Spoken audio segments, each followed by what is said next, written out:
जो लोग एंटरप्रेन्योर्स होने वाले होते हैं उनमें एक चीज की कमी बिल्कुल नहीं होती है, अगर है तो वो खत्म हो जानी चाहिए, दैट इज कॉन्फिडेंस। क्योंकि आप लोग एक नई इबारत लिखने वाले हैं। अगर आप इससे कम कुछ सोच रहे हैं तो बिजनेस हो नहीं पाएगा, फिर वो नौकरी जैसी ही रह जाएगी कुछ। तो मुझे इतना अच्छा लगा आराम, जिस तरह से आपने प्रोग्राम अभी स्टार्ट किया, वंडरफुल। और जिस क्लैरिटी के संग आप लोग आए यहाँ पे, is it okay, can I be in Hindi? Hindi is okay ना, कोई दिक्कत तो नहीं? तो इतनी क्लैरिटी के संग आप लोग आए हैं यहाँ पे कि आपको क्या चाहिए। मैं रेहान से बात कर रहा था जो इस दौरान मेरे से कांटेक्ट में थे, और मैं पूछ रहा था क्या क्या इस प्रोग्राम का एजेंडा क्या है। तो उन्होंने शायद बहुत सारे लोग, तो अगर क्लैरिटी है आधा काम तो यहीं खत्म हो जाता है, ठीक है। लेकिन जब मैं आज आप लोगों के पॉइंट सुन रहा था तो कुछ पॉइंट्स थे जिन पे एम्फेसिस था लोगों का, खासतौर से जिन लोगों ने अभी डुबकी नहीं मारी है एंटरप्रेन्योरशिप में कि कैसा रहेगा सफर। तो ये तो तभी पता लगेगा जब आप डुबकी मारेंगे। मतलब ज्यादातर लोग तो क्या करते हैं कि वो पैर की उंगली बार बार पानी में डाल के कि कितना गर्म है और कितना ठंडा है। तो डुबकी तो बॉस मारनी पड़ेगी, उसके बाद ही एहसास होगा। ये उन लोगों से पूछिए जो ऑलरेडी ये काम शुरू कर चुके हैं। अच्छा, ये जो लाइनअप है इस बार लोगों का बोलने के लिए आप लोगों के साथ बहुत जबरदस्त है। कोई फाइनेंस पे बोलेगा, मैंने देखा, कोई एचआर पे बोलेगा, ऑर्गेनाइजेशन आप कैसे मार्केटिंग कैसे कर सकते हैं, सेल्स कैसे कर सकते हैं। पर मेरा मानना है कि एक बात मैं हमेशा कहता हूं, आप चाहें तो लिख लें इस बात को, कि your external training can take you only so far as your internal tuning allows you to go for. आपकी एक्सटर्नल ट्रेनिंग आपको उतना ही दूर जाने देगी जितना इंटरनल ट्यूनिंग अलाउ करेगी। कितनी भी ट्रेनिंग आप ले लीजिए, मेरा अपना एक्सपीरियंस है, सेल्स की ट्रेनिंग आप ले लीजिए, आप अपने मुलाजिम अपने एम्प्लॉइज को दे दीजिए, पर वो अंदर से कितना ट्रेंड है, अंदर से कितना ट्रेंड है। क्योंकि जिंदगी, देखिए, बहुत सारे मोटिवेशनल स्पीकर्स मैंने देखे हैं, आपने भी देखे होंगे। वो क्या करेंगे कि वो 5 फीट के एरिया में कोयले पे आग लगा देंगे, उसके बाद बोलेंगे इसको पार कर जाओ, पीछे म्यूजिक चल रहा होगा, आप पार कर जाएंगे, कहेंगे मैं मोटिवेटेड हो गया। मेरे हिसाब से ये मोटिवेशन नहीं है दोस्त। क्योंकि जब जिंदगी कोयलों पे चलाने पे आमादा हो जाती है ना, तब पता लगता है कि तुम कितने मोटिवेटेड हो। मुझे लोगों के चेहरों को देख के समझ में आ रहा है कि कुछ लोग हैं जो मेरी बात समझ रहे हैं मैं क्या कह रहा हूं। जब जिंदगी कोयलों पे चलाने पे आमादा हो जाती है तो कितने मोटिवेटेड रह सकते हो, ये है इस बात का मापदंड कि मैं मोटिवेटेड हुआ कि नहीं हुआ। आप अपने ख्वाब को लेके चले और आपने कहा यार दुनिया मेरे साथ चली, पलट के देखा तो कोई भी नहीं खड़ा था। पेरेंट्स, घर वाले, दोस्त, जिनको आपके कैंप में खड़ा होना चाहिए था, अरे मैं आ जाऊंगा यार, तुम कोई शुरू तो करो, पलट के देखा सब गए। और फिर एक के बाद एक हादसे, जो आप खासतौर से जिन लोगों ने एंटरप्रेन्योरशिप स्टार्ट की है, किसी ने बोला भी, आप तो ख्वाबों में भी नहीं सोच सकते कि ये हो जाएगा। मैं एग्जांपल दूंगा आपको अभी। अच्छा, मैं डराने के लिए नहीं कह रहा हूं उन लोगों को, पर तैयारी बहुत जरूरी है इस चीज की। तो मेरा मानना यह है कि एक तो है एक्सटर्नल ट्रेनिंग, वो सब बहुत जरूरी है, लेकिन अगर आप अंदर से इंटरनली ट्रेंड नहीं है, तैयार नहीं है इस चीज के लिए, तो फिर एंटरप्रेन्योरशिप आपके लिए नहीं है। देखिए, आज से 20 साल पहले हम लोगों के जमाने में क्या होता था, आप लोग देखेंगे कि पेरेंट्स कहते थे कि इंजीनियर बनो या डॉक्टर बनो या आईएएस बन जाओ, ये तमाम चीजें होती थी, ठीक है। आजकल के पेरेंट्स कहते हैं हम कोई जोर नहीं डालते बच्चों पे। डांस इंडिया डांस देखिए, 7 साल का बच्चा स्टेज पे रो रहा है और पेरेंट कह रहा है मैं इस पर जोर नहीं डालता। जोर डालने के तरीके बदल गए, जोर आज भी पड़ रहा है, जोर आज भी उतना ही पड़ रहा है।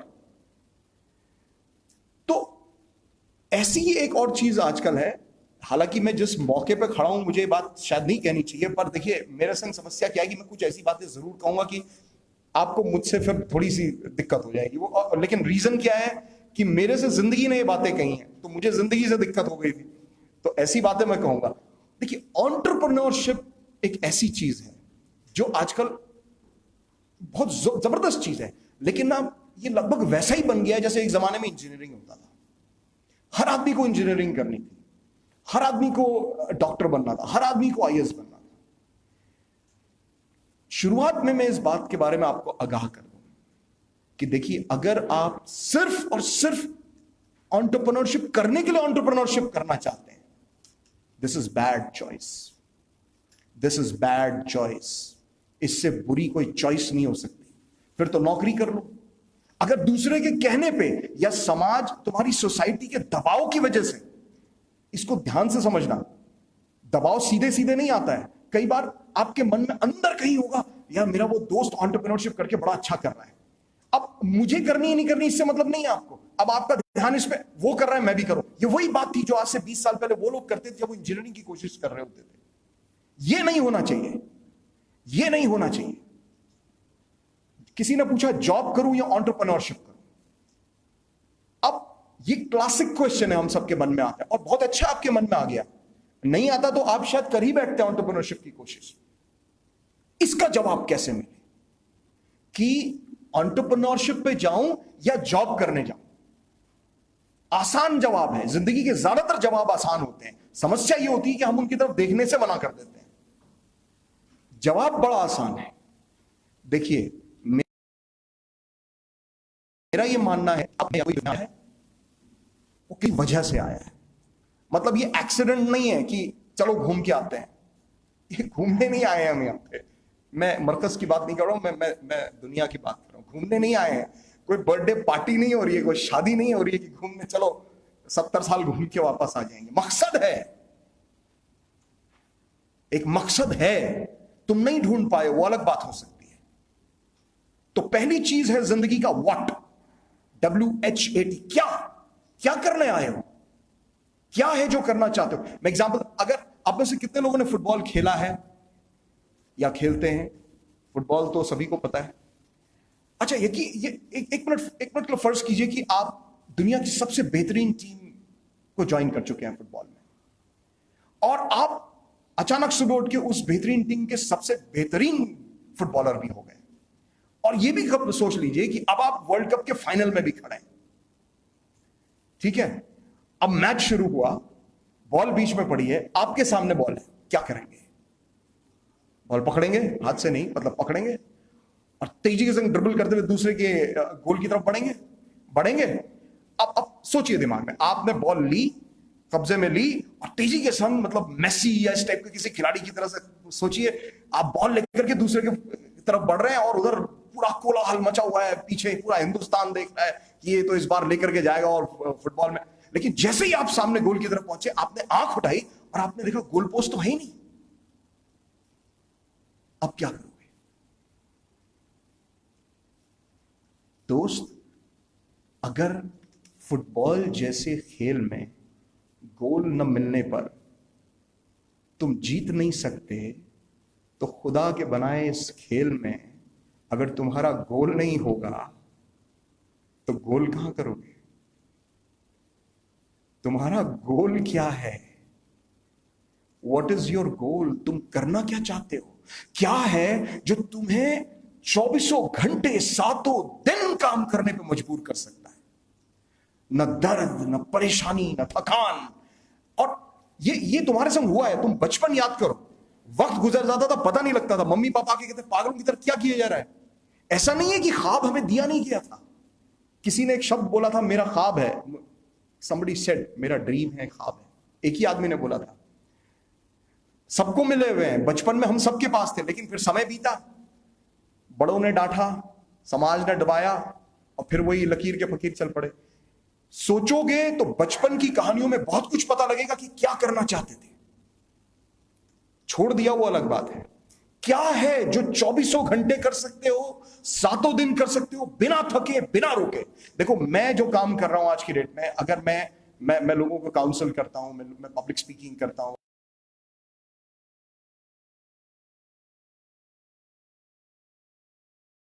मैं एंटरप्रेन्योर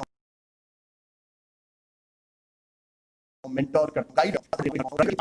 लेकिन जिस दिन मैं ये काम करके घर जाता हूं, कई बार 11, 11:30 और 12 बजा होता है, और मेरे घर वाले समझ जाते हैं कि आज ये अपनी दिल की करके आया है। मैं 12 बजे घर पहुंच के थका नहीं होता हूं, मैं खुश होता हूं। ये आपके संग भी होता होगा। देखिए, जब आप अपने पैशन, जो आप करना चाहते हैं, उससे जुड़ जाते हैं ना दिल से, तो थकान खत्म हो जाती है, वक्त बीतने का पता नहीं लगता। अब आप और आपके अंदर जो है वो एक होता है। तो व्हाट इज इट, वो है क्या जो तुम करना चाहते हो? इससे जब तक आप कंफर्म नहीं होंगे, जब तक आपको ये क्लैरिटी नहीं है कि मैं करना क्या चाहता हूं, एवरीथिंग एल्स इज लेफ्ट। आप दुनिया जहान की ट्रेनिंग करवा लीजिए, वो 6:30 बजे या 6 बजे आप इंतजार कर रहे होंगे कि अब टाइम पूरा हुआ और अब घर जाना है। व्हाट इज इट, इसे चाहे आप लिख लें, अपने घर में बड़ा बड़ा लिख करके रख लें कि मैं करना क्या चाहता हूं। ये उन लोगों के लिए भी जो ऑलरेडी एंटरप्रेन्योर्स हैं।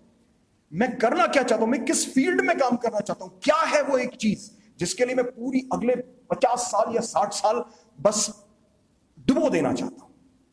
पहली चीज। अच्छा, जब आपको ये चीज पता लग गई दैट कि what is it that you want to do, क्या है जो तुम करना चाहते हो, तब आती है दूसरी चीज, और ये बहुत जरूरी है। और ये चीज है कि क्यों करना चाहते हो,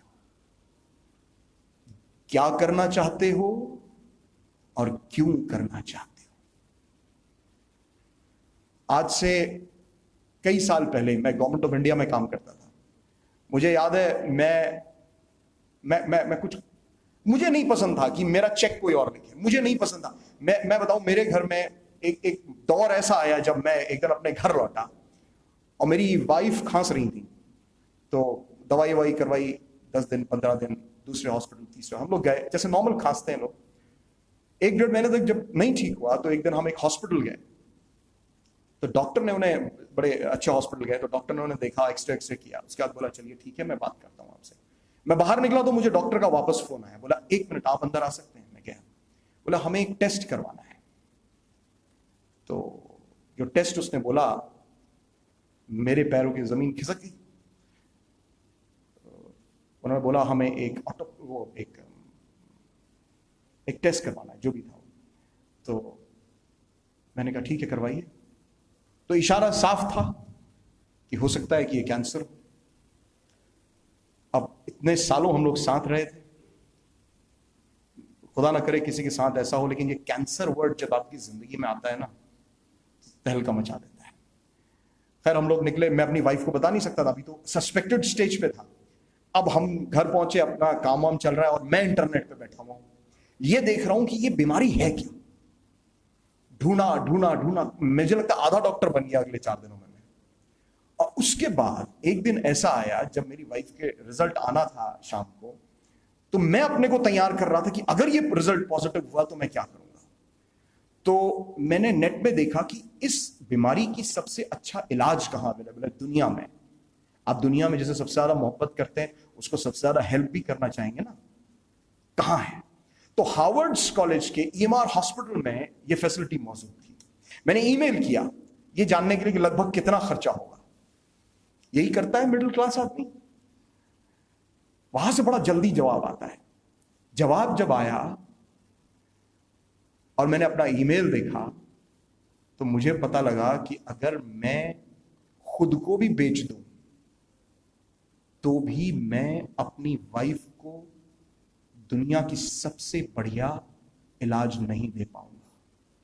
वो बचेंगे नहीं बचेंगे, ये तो खैर किसी के हाथ में नहीं है, लेकिन मैं इलाज भी नहीं दे पाऊंगा। ऐसी हताशा यहां पे कई लोगों ने महसूस की होगी। और मैंने ये सोचा, मैं कर क्या रहा हूं इस जिंदगी में। मैं ये नहीं कहता कि मैं इतना कमा लूं कि जिसके आगे कमाने की हद खत्म हो जाए, लेकिन मैं ये भी नहीं कर सकता, तो फिर मैं कर क्या रहा हूं इतने सालों से इस जमीन पे। ये तो मेरे घर में किसी के साथ हो सकता है, और मैं कमाता हूं, मैं अगर ये भी नहीं कर सकता तो मैं कमा किस चीज के ले रहा हूं? तो आई डिसाइडेड कि ये तो नहीं चल सकता। कमाना तो है। देखिए, लोग कहते हैं पैसा बुरी चीज है, पैसे का लालच बुरी चीज हो सकती है, पर पैसा बुरी चीज है ये मैं नहीं मानता। तो खैर, वहां से शुरुआत हुई कि अब कोई रास्ता ढूंढना है। तो एक दिन मैं अपनी अच्छी खासी नौकरी से इस्तीफा दे बैठा। अब मुझसे लोगों ने पूछा कि तुम ये क्यों कर रहे हो? मैं किसी को क्या बताऊं मैं ये क्यों कर रहा हूं? मैं अपने ख्वाब, मेरी वाइफ का जो रिजल्ट था, खैर वो पॉजिटिव आया, मतलब नेगेटिव आया, वो ठीक थी, लेकिन वो जो झटका मुझे मिला, मुझे रियलाइज हुआ कि मैं कर क्या रहा हूं इस दुनिया में। और मैंने, अगर मैं 8 महीने भी और रुकता तो सरकारी पेंशन मुझे पूरी जिंदगी मिलती, लेकिन मैं अपने को रोक नहीं पाया। मैंने इस्तीफा दिया और मुझसे लोग पूछते रह गए तुम इस्तीफा क्यों दे रहे हो? लोगों ने कहा ये पागल हो गया। देखो, वक्त ना कई बार तुम्हें पागल कर देता है, क्योंकि तुम्हें सच्चाई दिखने लग जाती है। तुम नहीं समझा पाओगे दूसरों को कि तुम ये क्यों कर रहे हो। अगर मुझे आप भी देखते, मेरे साथ काम कर रहे होते, आप नहीं समझ पाते मैं क्यों कर रहा हूं। वो चीज सिर्फ और सिर्फ मैं समझ सकता था। तुम्हारा ख्वाब सिर्फ तुम समझ सकते हो, कोई नहीं समझ सकता। व्हाट, क्या करना चाहते हो, ये सिर्फ तुम समझ पाओगे और कोई नहीं समझ पाएगा। दुनिया को बताने जाओगे तो मजाक उड़ाएगी। तो कारण क्या है तुम्हारा करने का? देखो, जब मुश्किलें आती हैं, और इसके बाद आप जानते हैं क्या हुआ जब मैंने इस्तीफा दिया। अच्छा, ये भी एक बड़ी मजेदार बात है, इसको भी मैं बाद में बताऊंगा। पर जब मैंने इस्तीफा दिया, उसके 2-2.5 महीने बाद मेरा एक जबरदस्त एक्सीडेंट हो गया। इतना जबरदस्त एक्सीडेंट कि मेरी रीढ़ की हड्डी में चोट आ गई। नौकरी छोड़ी और उसके 2 महीने बाद एक्सीडेंट, रीढ़ की हड्डी में चोट, और डॉक्टर ने कहा ऑपरेशन करना पड़ा। मेरी रीढ़ की हड्डी में आज भी 16 वो लगे हुए हैं, पेच लगे हुए हैं। ये कहानी मैं बाद में बताऊंगा। पर मैं कहना यह चाहता हूं कि अच्छा, इसके बाद जब मेरे से डॉक्टर ने पूछा कि अब हम ऑपरेशन कर दें, मैंने कहा ऑप्शन क्या है बॉस? बोला नहीं, ऑप्शन ये है कि या तो फिर आराम से लेटे रहो, बैठे रहो, ज्यादा बोझ मत डालना, हिलना डुलना मत ज्यादा, गाड़ी से आना, गाड़ी से जाना, भारी वजन मत उठाना, हेक्टिक काम मत करना, टेंशन मत लेना। मैंने कहा मतलब जीना छोड़ दूं? तो बोला फिर दूसरा ऑप्शन ले लो। मैंने कहा वो क्या है? बोला ऑपरेशन है। मैंने कहा वो कर दो कि रुक क्यों रहे हो? बोला आपकी कंसेंट चाहिए। मैंने कहा क्यों चाहिए? बोला आपको पैरालिसिस हो सकता है एक्सीडेंट के बाद। मैंने कहा उसमें क्या होगा? बोला आप कब्र के नीचे पैरालाइज हो जाएंगे। अब ये 2 मेरे पास ऑप्शन थे। मेरे को सारे लोगों ने, मेरे पुराने ऑफिस वाले भी, पागल हो गए, एक बार तो हो चुके, दोबारा क्यों पागल हो रहे हो? लेकिन मैंने कहा नहीं, ऑपरेशन तो जरूरी है, क्योंकि ऐसे तो नहीं बैठ सकता। ऐसे ही बैठना तो वो नौकरी क्या बुरी थी। वो ऑपरेशन उस उम्र में ऑप्ट करना, अगर मैं अपने कारण नहीं जानता, अगर मैं अपने रीजंस नहीं जानता, अगर मैं ये नहीं जानता मैं ये करना क्यों चाह रहा हूं, दुनिया का कोई आदमी वो डिसीजन, मैं खुद वो डिसीजन नहीं लेता। लेकिन जब आपको कारण पता होता है, जब आपको यह पता होता है कि तुम क्या कर रहे हो, किस लिए कर रहे हो, तो दुनिया को तुम पागल नजर आओगे, लेकिन तुम्हारा रास्ता तुम्हारी आंखों के सामने एकदम क्लियर होगा, एकदम क्लियर होगा। तो क्या करना चाहते हो, क्यों करना चाहते हो, किसके लिए? क्यों का मतलब किसके लिए? अपने घर में किसी के लिए करना चाहते हो, समाज में किसी के लिए करना चाहते हो, अपने मुल्क के लिए कुछ करना चाहते हो, अपने लिए कुछ करना चाहते हो, पर क्या कारण तो ढूंढ लो। क्योंकि जब जिंदगी के तूफान आएंगे ना, और जिंदगी के तूफान आएंगे, जब जब अपने ख्वाब के पीछे भागोगे तो तूफान आएंगे, तो कदम डगमगाएंगे। उस समय एक ही चीज तुम्हें रोके रखेगी, तुम्हारे कारण, तुम्हारे रीजंस। क्यों इस पागलपन में लगे रहना चाहते हो? दुनिया मना कर रही है, फिर भी क्यों? कारण क्या है? अपने आप से बात करने को, तब तुम्हें पता लगा कि वो कारण क्या है।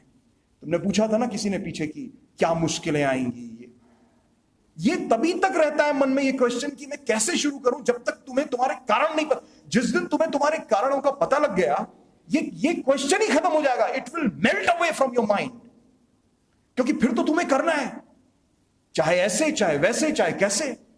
उसके बिना तो जीना अधूरा है।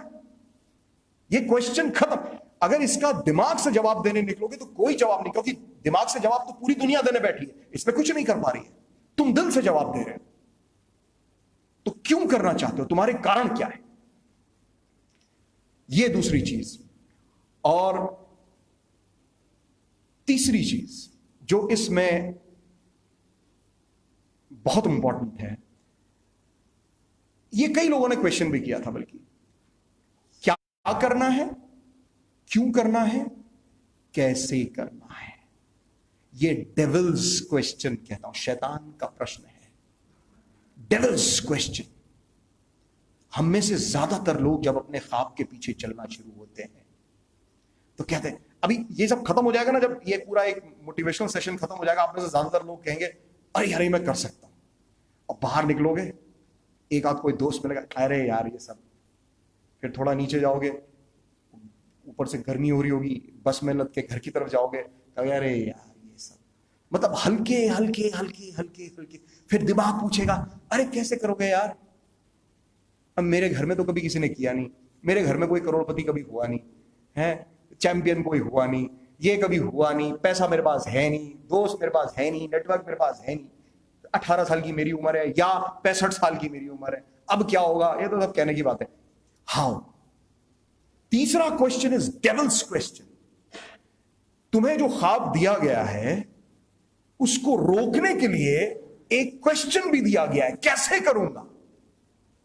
अगर मैंने ये क्वेश्चन अपने आप से तब पूछा होता जब मैंने रिजाइन किया था, तो इसका कोई जवाब मेरे पास नहीं था, इसका जवाब हो ही नहीं सकता।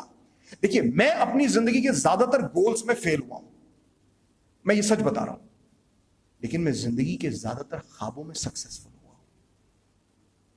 ख्वाब एक ऐसी चीज होती है ना जिसकी कोई रियलिटी नहीं दिखती, वो होता ही इसीलिए ख्वाब है, वरना तो वो गोल हो गया ना। ख्वाब क्या है, जो आज जिसका लगता है कि ये हो ही नहीं पाएगा, वही तो ख्वाब है। अब जो हो ही नहीं पाएगा उसका रीजन ढूंढने बैठोगे नहीं मिलेगा, क्योंकि ये कुछ अजायब, कुछ गजब की चीज होने वाली है तुम्हारी जिंदगी में। इसके लिए तुम्हें अपने दिल में कहीं ना कहीं ये मान के चलना है कि ये क्वेश्चंस में एग्जांपल देता हूं आपको। आपने फ्लिपकार्ट देखी है? सचिन बंसल आईआईटी दिल्ली के ही थे, उन्होंने स्टार्ट की 2007 में, करोड़ों में बेची है अभी। इसकी पहली बुक कैसे बिकी आपको पता है? बंसल साहब ने एक वेबसाइट चलाई फ्लिपकार्ट की, उसमें इन्होंने अपना वो सारी किताबें जो थी डाल दी, और अब वो क्या करते थे, शाम को बैठ के वो लिंक अलग अलग ब्लॉग्स में डाल देते थे। ऐसे ही करते हैं ना हम लोग जब नया नया यूट्यूब चैनल स्टार्ट करते हैं, फेसबुक। अब किसी बंदे ने बेंगलोर में या कहा उनको पढ़ लिया और बोला ये किताब मुझे चाहिए। उसमें एक कोई किताब थी जो उन्होंने लिखी हुई थी, मेरे पास अवेलेबल है। फोन करा, अब क्या करता, उस समय तो वेबसाइट की हालत खराब थी। फोन किया बंसल साहब को, बंसल साहब ने फोन उठाया, हाँ सर किताब है, हाँ जी है, तो मुझे मुहैया कराइए। ठीक है। अब बंसल साहब ने, उनके पास अपना कोई स्टोर नहीं था, वो बुक स्टोर से उन्होंने कॉन्ट्रैक्ट कर रखा। अब वो बैठ के फोन मिला रहे हैं, तुम्हारे पास है, तुम्हारे पास है, तो एक किताब वाले के पास मिल गई वो किताब। अब सचिन बंसल, करोड़ों में जिसने अभी 10 साल में फ्लिपकार्ट बेची, अपना स्कूटर लेके बेंगलोर में उस दुकान में पहुंचते हैं। शाम के 5 बज गए, बेतहाशा बारिश हो रही है, किताब मिली, जेब में हाथ डाला तो वॉलेट गायब। अब बोले अच्छा रुको पैसे लेके आता हूं। सोचो, हजारों करोड़ रुपए में जिस आदमी ने फ्लिपकार्ट बेची है उसकी हालत क्या है पहली किताब बेचने में। किताब खरीदी, वापस उस आदमी को फोन किया, बोला साहब किताब के पन्ने थोड़े से ऐसे हैं कि मोड़ो तो फट जाते हैं, चलेगी? वो बोला जी चलेगी।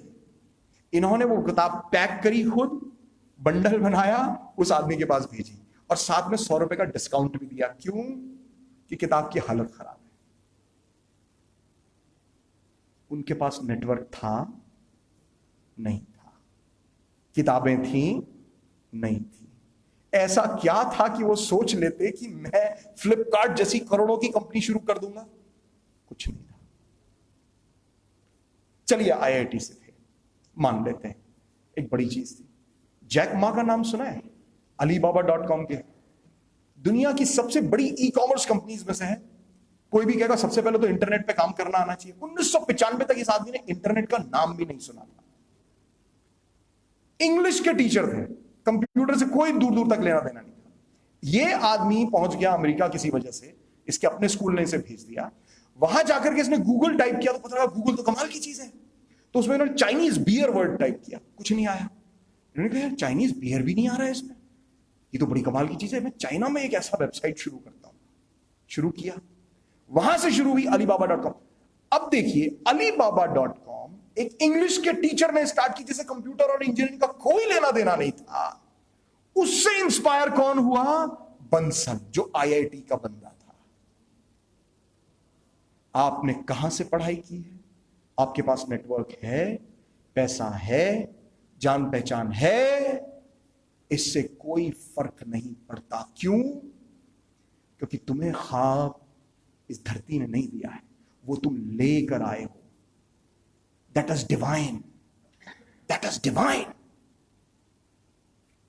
तो ये क्वेश्चन हाउ, ये अभी मत पूछो, यू हैव टू जंप। तुम्हारे पास इस समय जो कुछ है वो सफिशिएंट है, जो कुछ है सफिशिएंट है।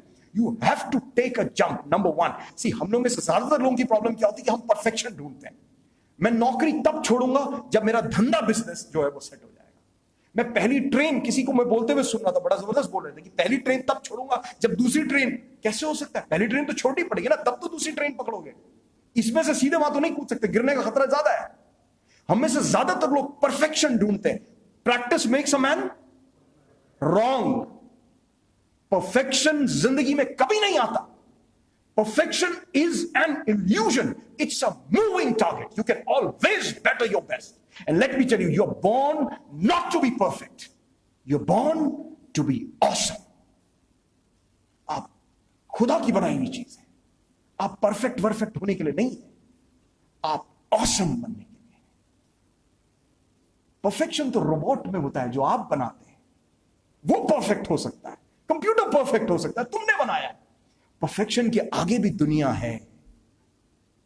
सो डोंट थिंक कि ये जो मौका तुम्हें मिला है ये सफिशिएंट है। जो है तुम्हारे पास, पैसा, ताकत, व्हाटएवर इज सफिशिएंट। सो क्या करना है, क्यों करना है, और इससे बचो कि कैसे करना। अभी बचो। शुरुआत में इससे यही करते रहोगे तो आगे नहीं बढ़ पाओगे। मैं जल्दी खत्म करूंगा। चौथा बहुत इंपॉर्टेंट पॉइंट है, ये बहुत जरूरी है। This is called discipline. आप जो भी कर रहे हैं उसमें देखिए, अच्छा मुझे बताइए हाथ खड़े करके कि अगर आपको लगता कि आप थोड़े से और डिसिप्लिन होते तो जिंदगी में जहां पहुंचे उससे और आगे होते। कौन कौन ऐसा महसूस करता है? आप देख लीजिए, थोड़ा सा और discipline. An undisciplined mind is a crime towards God और nature. It's a crime, it's a crime. Discipline होना जरूरी है जिंदगी। देखिए, जब आप अपने ख्वाबों की तरफ बढ़ेंगे ना, अब मैं वो डिसिप्लिन नहीं करूंगी सुबह उठ जाओ, वो तो छोटी छोटी चीजें हैं। जब आप अपने ख्वाबों की तरफ बढ़ते हैं ना, तो मैंने आपको कहा ना मुश्किलें आती हैं, एक खास तरह की मुश्किल आती है। अब आपकी जिंदगी में कुछ चीजें बेकार हो जाती हैं।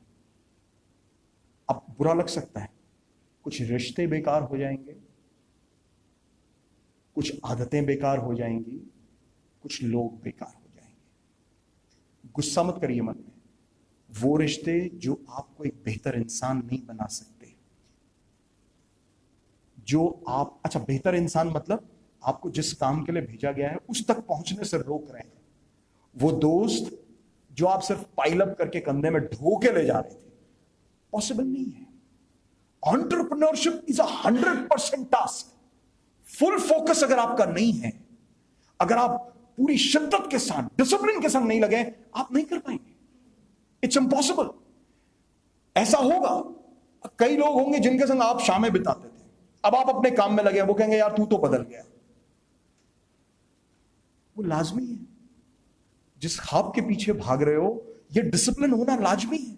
छोड़ना पड़ेगा ऐसी चीजों को, और उसको ये समझना चाहिए अगर वो तुम्हारा दोस्त है कि ये अपने ख्वाब के पीछे भाग रहा है। अगर वो ये समझने को तैयार नहीं है तो दिक्कत उसकी है, तुम्हारी नहीं है। ये थोड़ा मुश्किल है पर ये जरूरी है। इसके बिना इस राह पे चलना बहुत मुश्किल है। मैं बताता हूं, देखिए, और इसको करने में बड़ी दिक्कत आएगी, ये बहुत दिक्कत आएगी। मैं आपको एक छोटा सा एग्जांपल देता हूं। इसमें ना आपको चेंज होना पड़ेगा, आपको बदलना पड़ेगा। मेरी मूछें अब सफेद हो रही हैं, तो बाल भी, और दिक्कत क्या है कि आधे सफेद और आधे काले हैं।